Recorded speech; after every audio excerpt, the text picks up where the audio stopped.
life insurance is probably one of the only products that you can leverage. You have 100,000 or more policy, and you may be paying $50 to $60 a month, just in small terms. But if something happens to that person, boom, you got $100, $250,000. The What's Good Podcast. Are you ready? Your number one source to all the keys in the industry. With Brianna Javon. It's the What's Good Podcast. What's good? Hey ladies and gents, this is your girl Brianna Javon, and we are here with another episode of What's Good Podcast. We are in season 10, and as you voted, we are talking all things wealth management. We have another guest with us. His name is Tommie Coleman. How are you? I'm good. That's good. I'm excited. I mean, we just had a little preview conversation, so I know he's going to bring the wisdom in today. So I am excited. So as you guys know, we do not have interviews. We have genuine conversations. So I am going to start you off with an icebreaker. Are you ready? I believe so. Okay. What's one money lesson you learned early in life that has stuck with you today? A money lesson that I learned early in life that stuck with me. Let's see, that lesson that sticks with me is the one whereby it was taught to me by my grandparents who came through depression. You know, both of them did. And so they always taught me that no matter what's going on, when you start earning money, always put something aside. Yeah. Always. That's good. Yeah, I mean, it sounds simple, but, you know, I look at how things are today and, you know, people don't adhere to that. Yes. So. And I think I'm a big component now, with that being stated, with structure and strategy and really planning. Because like you mentioned, how days are going, you never know what's going to happen. You may have to pivot in a second, but if you didn't plan for it, you may not pivot the right direction. Correct. So I agree with that. Okay, so let's go ahead and get started with our genuine conversation. We usually start with who is the guest. So for you, who is Tommie Coleman? Tommie Coleman, I'm just a simple person. And, you know, just to give you a little bit of background, I'm not originally from Texas, but I've been here in Texas for so long, I am a Texan. I know that's right. Yeah, I came from Jacksonville, Florida. I came here to Texas to play football on the athletic scholarship at Prairie View A&M University. HBCU. Yeah, so, you know, and during that time there, I majored in business, you know, finance, management, and I also obtained my MBA from there also. Another thing while I was there was I was part of the ROTC program. And in that program, you know, that's where you go through officers training, basic training.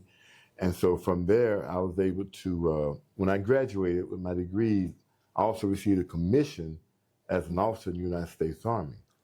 So by being in that program, you know, you're obligated to give some time on active duty. So I did 3 years active duty in field artillery, and I also did some reserve time. So once I left there, when you get your commission, you start off as a second lieutenant. Okay. And so by the time I came out, I was a captain.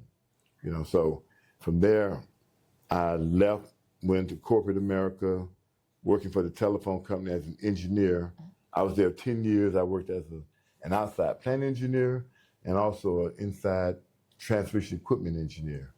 So those are some pretty good, you know, career, you know, positions. Sounds good to me. But I've always had that yearning to be an entrepreneur. And so I had an opportunity to leave and start an insurance agency. And so I started with Allstate as a company agent, you know, captive agent as they call it.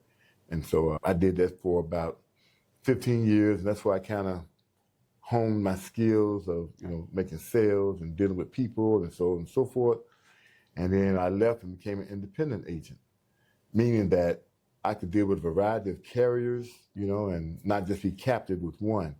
So once I did that, here I am now, 36 years later, total as a insurance professional.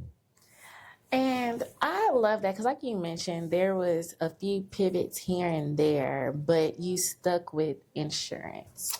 What is one thing that really made you gravitate to the industry?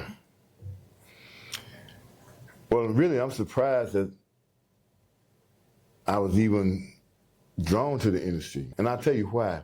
Because growing up in my community, my neighborhood, first of all, I didn't see anyone like myself selling insurance or providing insurance. And the guys that were, they went door to door. And in the neighborhood I grew up in, every now and then some of those folks would get, assaulted or whatever, because it's just the way it is. And I always thought, I said, man, I don't want to do that. God. So I thought I'd never be in it. But I had a friend who had an Allstate, not an Allstate, but she had a State Farm agency. And we were just talking one day. She said, you ever thought about being in insurance? I said, no, not really.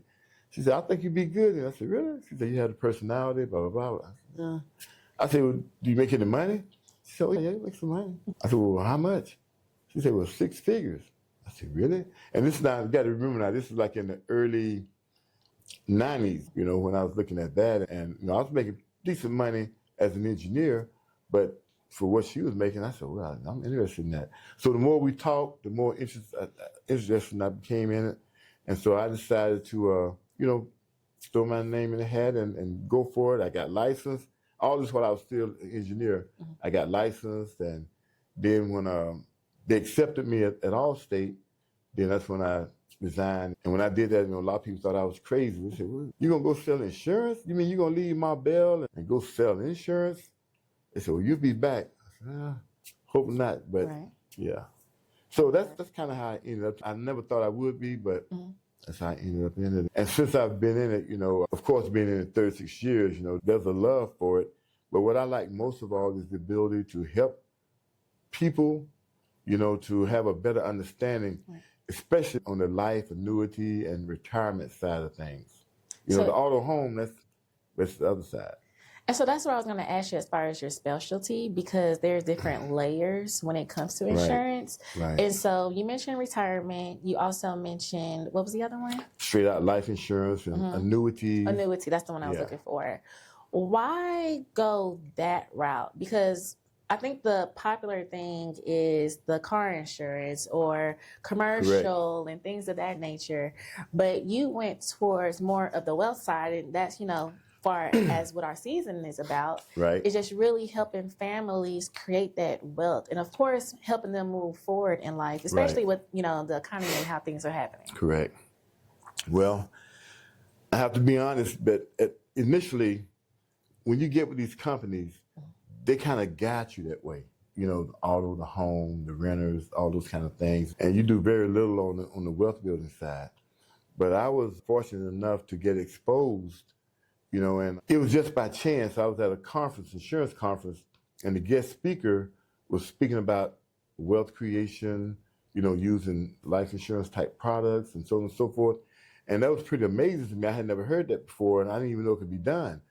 But that stuck with me, and I started thinking about, wow, this could really help my community, because we have a bad understanding about how to create wealth, especially if you're talking about using life insurance to create wealth, because we have ideas about life insurance that, okay, it's only used if someone die. Yes. Someone die, it's going to pay for them to be buried. And even now, current day, they don't even do that. Everybody want to go to GoFundMe or something like that. Mm-hmm. So that's what initially got me stimulated and pointed toward that. And from there, I just kind of took it and delved deeper and learned more about it. So learning more about that side of insurance, I do have a question, because currently this is something my family's talking about. There are different layers when it comes to life insurance, correct, right? You have the term, you have the whole life, you have the IUL. Right. I said that right? Yeah.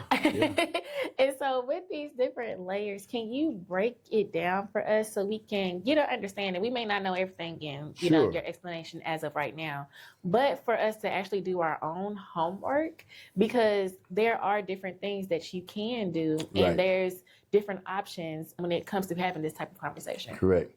Okay. Well, I like to keep it in simple terms, like I do with my customers, my clients. Insurance pretty much comes in 3 types. You have either term, which is normally a low cost, that provides a death benefit, but it does not build up any cash value, okay? Or you may have whole life, which is long term. Well, let me go back to term, meaning that it can be for a year, 5 years, 10, 15, like it runs for a term. Whole life typically runs to a minimum of 100 years.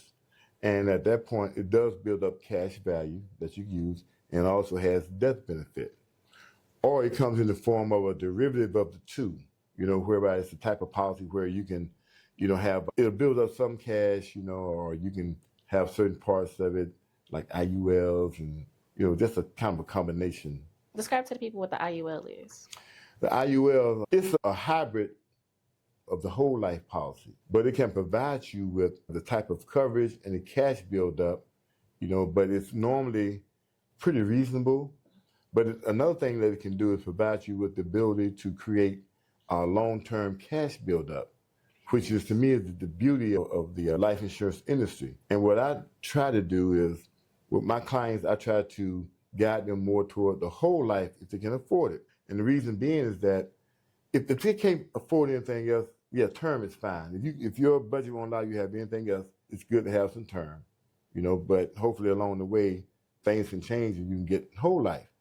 And the whole life allows you to be able to start the process of building wealth through the cash buildup, guaranteed interest, and there are certain policies that also provide dividends. Yes. Yeah, okay, let's talk cash and about dividends. that with the dividends, because I hear that a lot, especially with the stocks and bonds Right. and that nature. But when it comes to life insurance, how does that work? Well, life insurance, like I said, there's only probably about maybe 5 carriers that also provide dividends. And the dividends are pretty much the types of return on money that you put into the policy to give it back to you at the end of the year. That's over and above the guaranteed interest it may provide. So, you got the guaranteed interest, and then at the end of the year, they declare a dividend, and you're able to share in that too. That's beautiful. Yeah. So when we have, let's say, a consultation, right?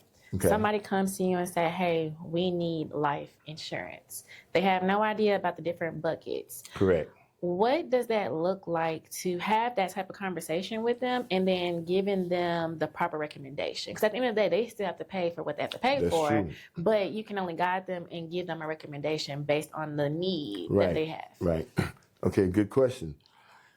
Typically what I do, and probably a lot of professions do, when you have a couple or individual who's wanting to go down that road, the best thing to do is what's called a financial needs analysis.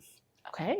So you need to determine, where they are, what they're working with, where they're trying to go. Now if you get someone, and I've seen it myself, a person to go in and say, hey, I need some life insurance, or I want this, and how much do you want? How much you want to pay? Okay. Now you need to analyze, find out, what do they have to work with? What's their income level? Do they have a family? Does the spouse work? What's the household income? What about the kids? And where are you trying to go to? What are you trying to achieve? And, if you look at any wealth, triangle, the base of it is insurance. Yeah. Everything starts with insurance. A lot of people don't realize that, but it starts with insurance and it builds from there. Mm-hmm. So that's the approach I take. I have to get to know the clients and see what they really need. I love that. So currently in my position with my parents, they didn't know much about the life insurance and things of that nature. So now I have the opportunity to be in front of people like you that are educating and getting a better understanding of the different options now. Right. So when it comes to not only you getting life insurance for you, but you may possibly have to get life insurance for your parents. That's true. I've heard of preemies. I've heard of, like you mentioned, the term. I've heard of so many different things. So outside of doing it for you, what does that educational piece looks like to now support your family? I've heard people having kids already getting life insurance on their kids, because it's cheaper because they're so young and they're healthy. That's right. That's a smart move. And so with the education portion of outside of us just taking care of us, but now we need to make sure we maintain and support our family. What does that part look like? Well, what it looked like, you mentioned a very important part that I try to impart upon our community. The sooner or the younger you get a policy on a person, and we just saw some young people, let's say some newborns or infants, you should get a policy on them, get as much as you can. Yeah. And because what you're going to do, and let it be whole life, because what you're going to do is you're going to lock in that price. So if they're 3-4 years old, you lock in the price. If they make it to 100, that price will still be the same. That's good. But over time, it's going to be compounding with the guaranteed interest, and in some cases dividends too, it's going to compound. So a young person getting a policy at that age and maintaining it all the way to adulthood and 50s and 60s, it could be millions of dollars. That's amazing. But, you know, people, especially in our community, you know, I don't know why they are fearful. I say fearful, but they don't take advantage of that, not even for themselves. And so that's the ideal way. But the reality of it is we have a lot of people who, they wait too late. Yep. And so then when they need it, now it costs too much or you're not insurable. You know, you missed the point. And then as far as our parents and stuff go, you know, that really applies, you know, they're not insurable, they start having problems, and that's what happens to all of us. So ideally, it's better to get insurance as quick as possible, you know, on kids. Now, I'll go a step further. I like to talk to young people, probably in their late 20s, starting off, and also to business owners. Yeah. Because these are the people who getting insurance, you know, it passes their thought process to where they don't think about it. Okay? The young folks, you know, I ain't gonna worry about it, you know, live forever. Okay? The business owners, so busy doing what they do, they just forget about doing it. And so what I often ask a lot of folks is that, okay, let's talk reality. First of all, if you work for a company, do they provide a pension? Chances are they don't. There's only about a handful of companies that provide pensions now. You know, the baby boom generation, which I'm a part of, we're probably the last generation that's going to benefit from pensions and probably Social Security too. Yeah. But anyway, I ask them the question, I say, well, does your company provide a pension? No. Okay. All right, so next question is, okay, based on your age, in all reality, you probably won't get Social Security. Or if you get it, it's going to be so small it won't even matter. Yeah. And then on your job, if you're working and you're contributing to a 401k, it's going to help some, but you won't be able to maximize because in most cases, they need a lot of that money to live off of. So they can't fully maximize it. So then I ask them, I say, so when you get to be in your 60s or later, retirement age, if you will, I say, where's your money going to come from? So then they kind of look and start thinking about it. They realize that I don't have a pension. Yeah. I'm not going to have Social Security, or if I do, it's going to be very, very little. And 401k won't be enough. Mm-hmm. See, so now that's when I got them toward annuities, because you can set up your own individual retirement account. I'm learning about insurance-based. Yeah. You know, but the key thing is that you contribute to it consistently. And the thing that I want people to understand is that, you know, there's a compounding period. If you start a policy in your 20s, late 20s, to like 65, all those years in between, those are compounding. Mm-hmm. You know, the money you're putting in is compounding. Most people, they miss that because they don't start it soon enough, or if they start it, they interrupt it. But the bottom line is, you know, you got to have some other ways to create income. And life insurance can be that instrument along with annuities and other types of financial products. You said a lot. I know it. I get to talking. So. No, this is a good thing because I'm looking at myself and because as a business owner, right. I'm like, I don't have a pension. See? I know as far as SSI, when it does come, I'm not going to live the lifestyle I want to based off this SSI. It's not going to be enough. And so I'm happy you brought that up because people are not thinking in the future. They're thinking about now. Because even when I took my 401k out, it's gone because I didn't want it to start the business. There you go. And so the role of the IRAs, you know, putting additional funds when you're creating these accounts, people just don't know. No, they don't. So my question is to you, Mr. Tommie. Yeah. Would you consider yourself a financial planner to create these conversations? Or would you say it's more of a specialty of we have these packages and let's go ahead and get this conversation started over here first?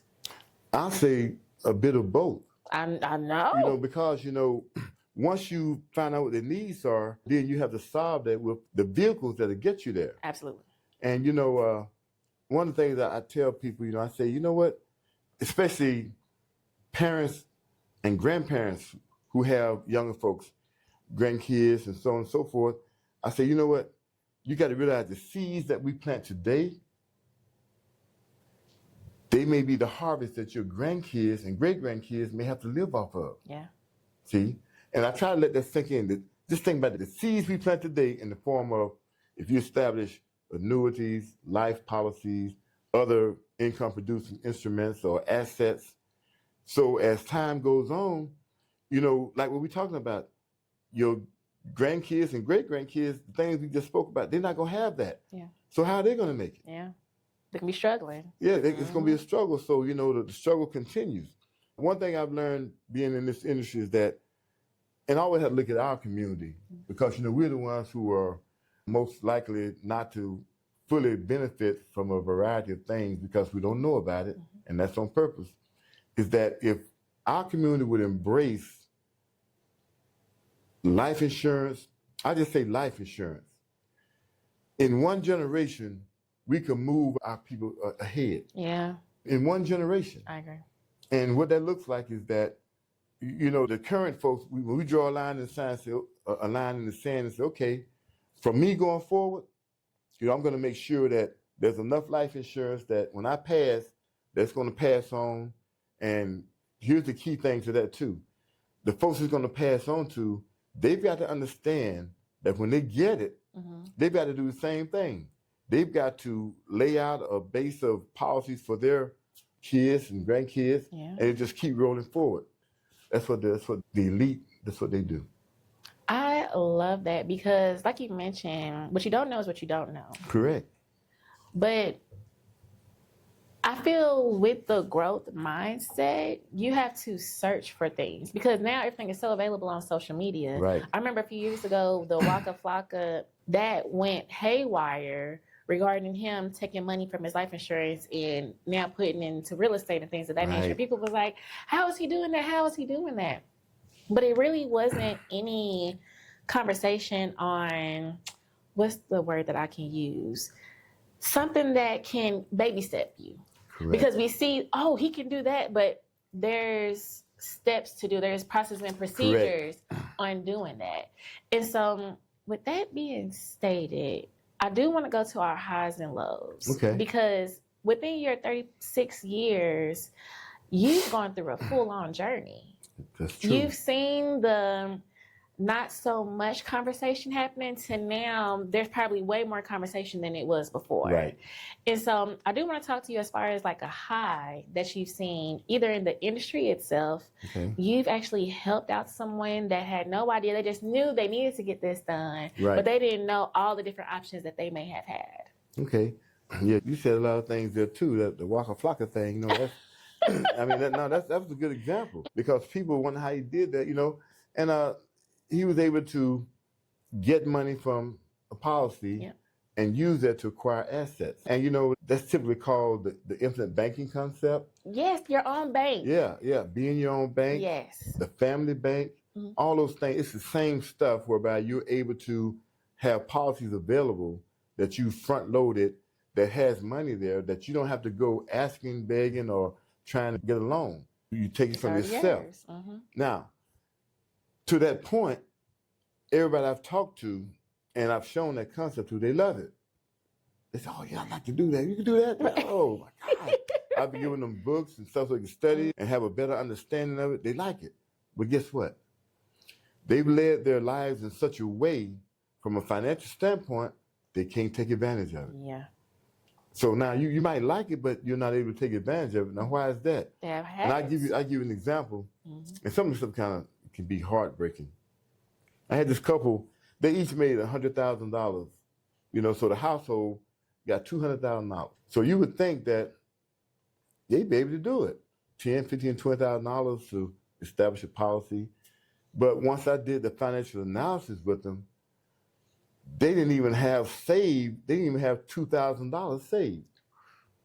But now, they had 2 new cars, they did have a home, they had the latest fashion, you know, shoes, clothes, they had all of that. But see, that's money that's in the wrong place. Yep.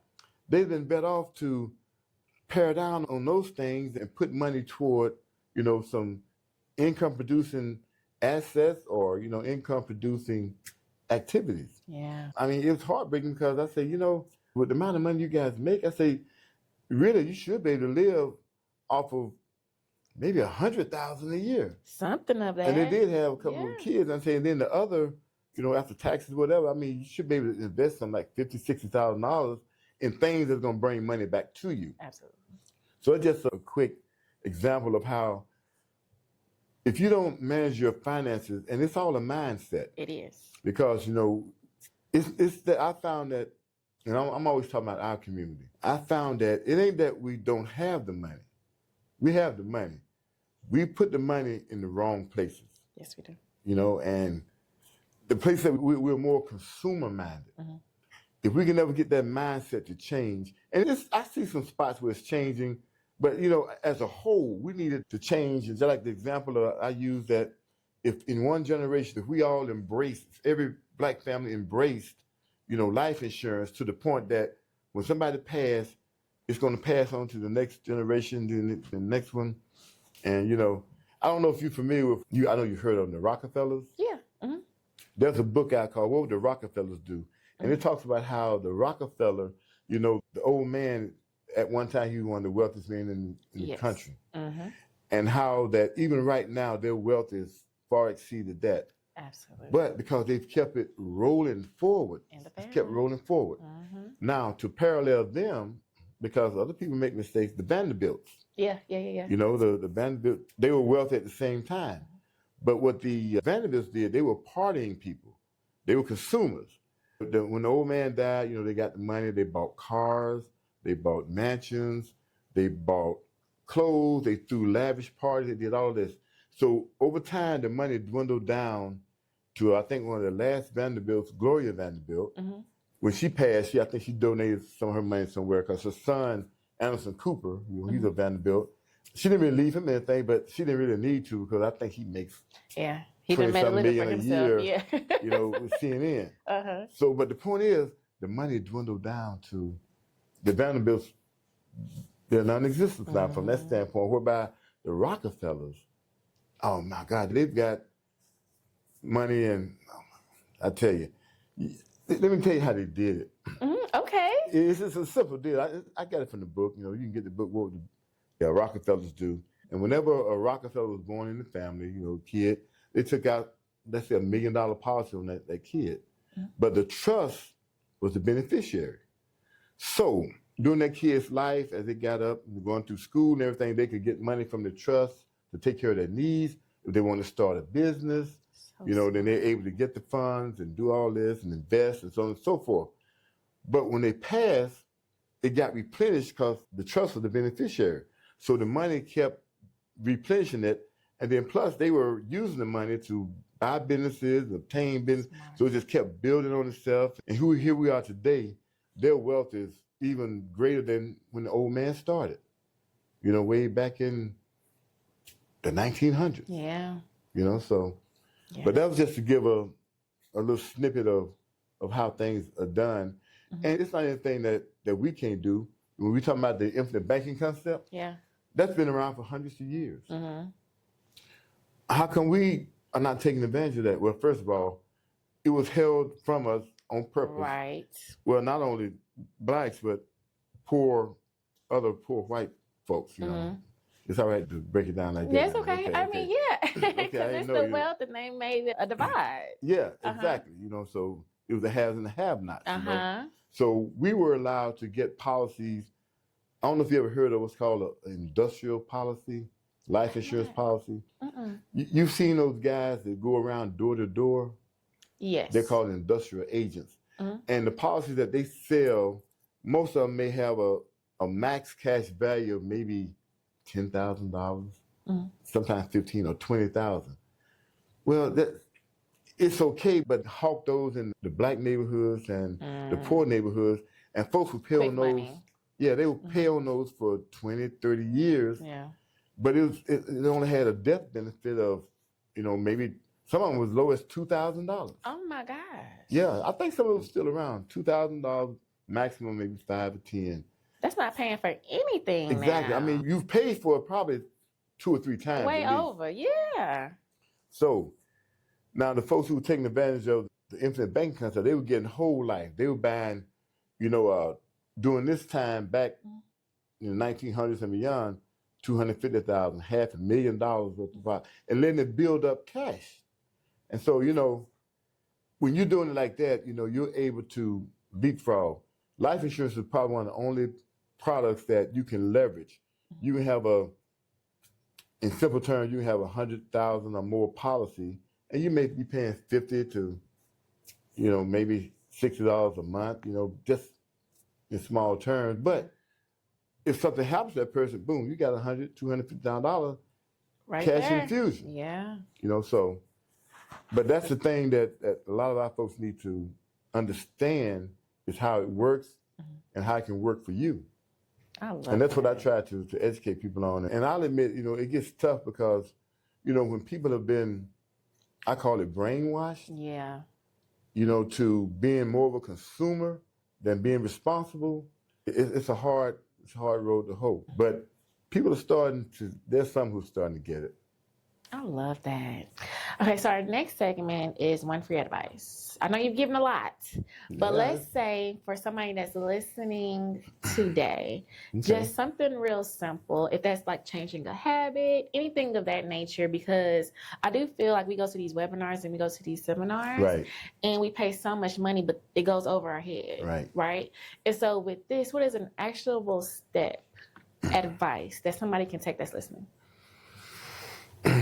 Well, the advice I would give is the advice that I had to learn the hard way myself, but I give it out freely to, of course, my kids, grandkids, and folks I run into, clients, and this kind of thing. The thing that you have to do, if you're making money from any source, first of all, you've got to pay yourself first. You got to realize, and you got to have a mindset change. And I'll use myself as an example. When I was growing up in my community, we'd have little summer jobs or little hustles, and we made money. Soon as we got paid, we went downtown and bought shoes, clothes. We looking like $1 million. And the truth was, we didn't even have money to buy lunch, but we walking around, Looking good. yeah, got on the nice shoes and clothing. That's a consumer mentality, and that grows up. It's all around you. And it's contagious. So a lot of folks grab on it, they see something, one up. Okay, I'm gonna get better than that. So now, before you realize it, you spent a lot of your money. So the advice I give to folks is that, okay, not only pay yourself first, but try to develop an asset ownership mindset. Meaning that, that sounds foreign to a lot of people. What do you mean ownership? Well, I mean own a home, own some stocks, own metals, own anything that can have value that you can leverage, as you go forward. And I would encourage all the listeners, no matter what your age are, to, if you got kids or grandkids, encourage them. One of the things I started doing with my grandkids, like I said, a lot of times I learned the hard way. With my grandkids, I don't buy them toys, no toys. What I started doing, I give them silver coins. Oh, I love that. Yeah, at Christmas, birthdays, that kind of stuff. Hey, I give them silver coins, and they like them. And Miss Francis can appreciate this because during the time we started buying silver. Silver at that time was probably $15, $20, maybe $27 an ounce. And so we'd buy it. I know I would, and I'd accumulate, and I'd probably give them my grandkids I could have 7 of them, probably about 100 ounces of silver. Oh my God. In different, based on, 2 or 3 here, there, and all that. But, the thing that I also realized is that all those toys that the other grandparents would give them and folks would give them, they didn't know where to be found. But, when silver started going up, they're old enough that they start calculating how much silver they got and what that's worth. And they realize, they say, oh man, I'm rich. Right. As a kid, I said, well, no, you just keep doing this and you'll be where you want to be. That's so smart. Long story short, I do that to help change their mindset so they can focus in on something that builds up value, that appreciates. You know, I asked one of them a toy they got for Christmas. They didn't even know where it was. Yeah. I didn't give it to him. But I just asked him, what happened to that toy? Well, I don't know. So, did I answer your question that you asked me to answer them? You gave advice. Yes. Yeah. Because that's really good. Hey, we got to have ownership. Yeah. You know, if you don't have ownership, and ownership's going to get tougher to have as we go down the road. I agree. A lot of people don't realize it, but it's going to get tougher. That was so good. It just reminds me when I was younger, we used to get $2 bills. That's what they used to give us. Yeah, and I still have them, which is hilarious. Oh my gosh, See, that's the kind of stuff you hold on to. Yes. Wow. It was like a good luck thing. You got to keep one in your wallet. Keep one. You got to keep it on. You will never be broke. So and that's a mindset. So I love, trying to help people to change their mindset. Because like I said, I use myself as an example. I was in that consumer mindset. But, thank God that I got exposed to some things that caused me to change that and start going down a different road, so. That is good. That's good. Well, Mr. Tommie, go ahead and tell the people how they can get in contact with you because you done gave some information today. Well, like I said, but before I do that, I want to kind of give folks an idea of how they can, for those who want to educate themselves, I got a couple of books that are some quick reads. One is called Money, Wealth, and Life Insurance, and it's how the wealthy use life insurance as a tax-free personal bank to supercharge their savings. It's by this guy called Jake Thompson. It's a small book, an easy read. You'll probably love it. I also mentioned that What Would the Rockefellers Do? This is a book, too, by Garrett Gunderson. Excellent read also. And here's one by R. Nelson Nash called Becoming Your Own Banker. And all of these are pretty much talking about the same kind of things, helping you to understand the concept of creating wealth and using life insurance products. I say products because they're more than one. Sure. And another thing on the infinite banking concept, not every agent know how to do that.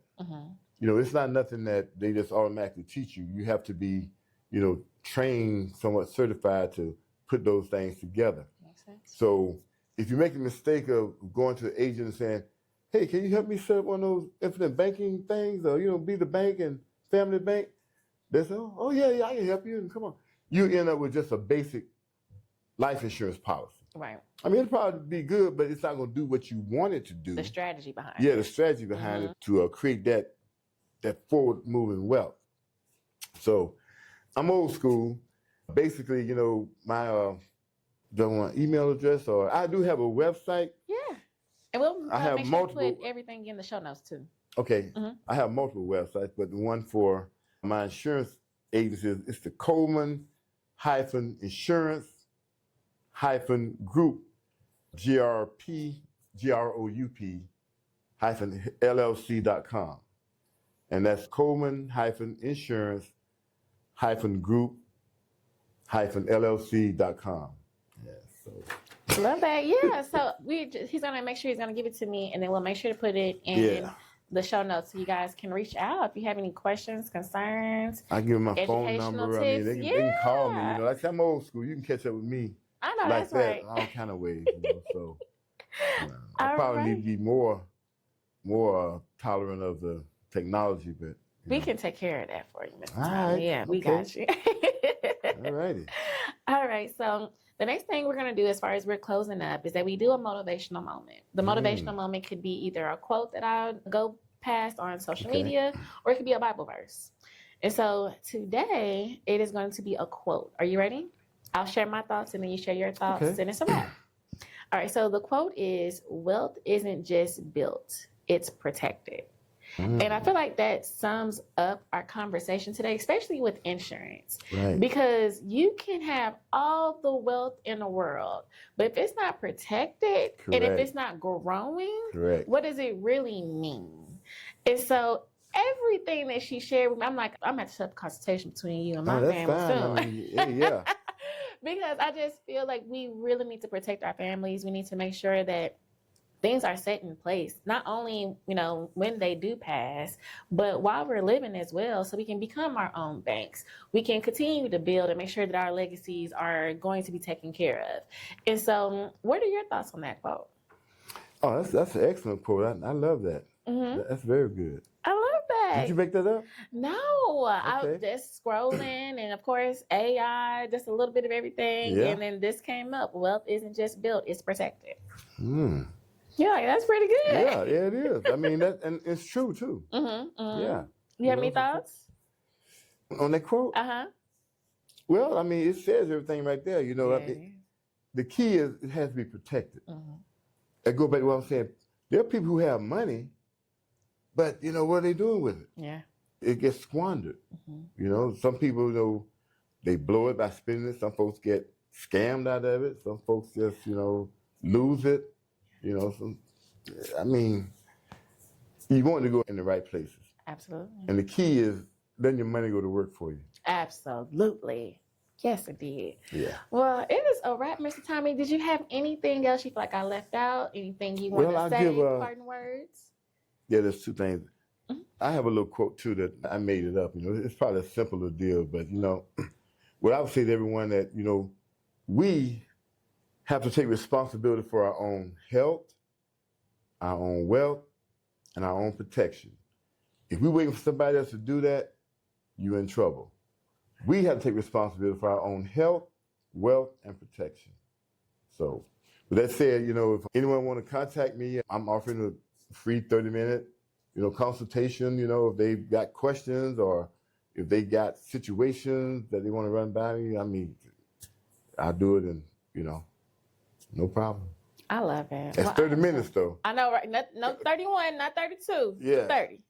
Because, folks can get some situations and, take some days. Yes. Yeah, now I gave you the whole plan. So. Yeah, But that's good. No, I'm glad you had me on, and I enjoyed doing this. And I want to do a shout out to Miss Francis, who's an excellent instructor. She's an excellent person. She's an excellent leader in our community. I'm sure everybody who's out there probably know it too. So I just want to give her that credit. Yes, because credit is due. She is lovely. And if you haven't listened, her episode is available as well. So thank you so much, Mr. Tommie, for coming on today. My I'm pleasure. very appreciative of you and your knowledge. And if you're listening to this morning, evening, or night, thank you for tuning in to What's Good Podcast. And we see you guys next time.